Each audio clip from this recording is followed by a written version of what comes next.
दोस्तों, क्या आपने कभी ऐसा सोचा है कि जो चीजें हमें आम लगती हैं वो कभी कभी हमारे लिए खतरनाक भी साबित हो सकती हैं? क्या हो अगर आपके आसपास कुछ ऐसा हो जो दिखने में तो नॉर्मल लगे लेकिन असल में वो कुछ और ही हो? आज हम आपको एक ऐसी ही रोंगटे खड़े कर देने वाली घटना के बारे में बताने जा रहे हैं जिसने जिसने भी सुना उसके होश उड़ गए। ये कहानी शुरू होती है एक छोटे से कस्बे से जहाँ पर एक पुराना घर था। लोग कहते थे कि ये घर सालों से खाली पड़ा था, लेकिन जो भी उसमें रहने जाता वो या तो गायब हो जाता या फिर कुछ अजीब हरकतें करने लगता। एक दिन तीन दोस्त आदित्य, रोहन और समीर ने हिम्मत करके उस घर में जाने का फैसला किया। उन्हें भूत प्रेत की कहानियों पर यकीन नहीं था और वे सिर्फ मस्ती के मूड में थे, लेकिन उन्हें ये नहीं पता था कि ये मजाक उनके लिए कितना भारी पड़ने वाला था। जैसे ही वे घर में दाखिल हुए, एक अजीब सी ठंडक महसूस होने लगी। घड़ी की सुइयां रात के ठीक 12 बजा रही थी। अंदर घुसते ही दरवाजा अपने आप बंद हो गया। अचानक उन्हें किसी के चलने की आवाजें आने लगी। रोहन ने मोबाइल की टॉर्च ऑन की, लेकिन जैसे ही उसने सामने देखा उसकी चीख निकल गई। एक परछाई दीवार पर हिल रही थी, लेकिन वहां कोई नहीं था।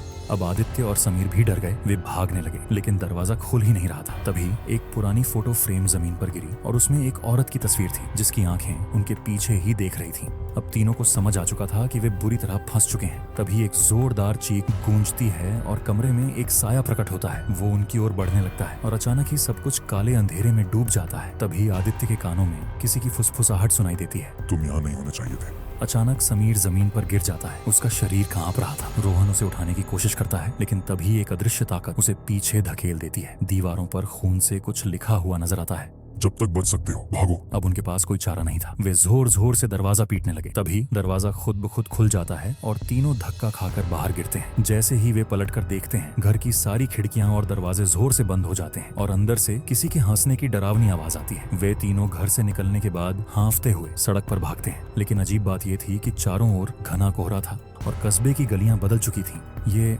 हम कहाँ आ गए? आदित्य कांपती आवाज में बोला। उसी समय एक बूढ़ी औरत सामने आई। उसकी आंखें बिल्कुल सफेद और उसने धीमी आवाज में कहा, तुमने उस घर की शांति भंग की है, अब वो तुम्हें जाने नहीं देगा। आदित्य ने जल्दी से पूछा, कौन नहीं जाने देगा?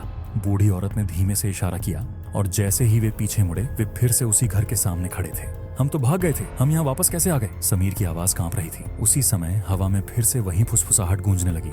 तुम वापस आ गए, अच्छा हुआ। अब वे चीखते हुए इधर उधर भागने लगे, लेकिन हर सड़क उसी घर की ओर जा रही थी। ऐसा लग रहा था जैसे पूरा कस्बा ही गायब हो गया हो और वे किसी दूसरी ही दुनिया में फंस गए हों। समीर अचानक जमीन पर गिर गया। उसकी आंखें सफेद हो रही। वो कुछ अजीब सी भाषा में बड़बड़ा रहा था। आदित्य और रोहन उसे खींचने लगे, लेकिन तभी समीर ने उनकी ओर देखा। अब वो समीर नहीं था। उसकी आंखों में गहरी कालिक थी और उसके चेहरे पर एक डरावनी मुस्कान थी। तुम बच नहीं सकते। समीर की आवाज अचानक बहुत गहरी हो गई। रोहन और आदित्य ने तुरंत उसे छोड़ दिया और भागने लगे। तभी अचानक एक जोरदार चीख के साथ समीर हवा में उठा और काले धुएं में बदल गया। फिर एक झटके में सब कुछ सामान्य हो गया। सुबह की हल्की रोशनी फैल रही थी और वे कस्बे की सड़क पर बेहोश पड़े थे। अगली सुबह पुलिस को वो तीनों दोस्त घर से बाहर बेहोश पड़े मिले। जब होश आया तो वे कुछ भी बोलने की हालत में नहीं थे, लेकिन उनके हाथों पर अजीब निशान थे, जैसे किसी ने उन्हें पकड़कर खींचा हो। इस घटना के बाद उन तीनों ने उस घर के बारे में कभी बात नहीं। लेकिन एक साल बाद समीर की अचानक मौत हो गई। कहा जाता है कि मरने से पहले वो लगातार वही नाम बड़बड़ा रहा था, वो आ रही है, वो आ रही है। तो दोस्तों, ये कहानी सिर्फ एक अफवाह थी या सच, इसका जवाब किसी के पास नहीं। लेकिन एक बात तय है, अगर किसी जगह के बारे में अजीब बातें सुनी जाएं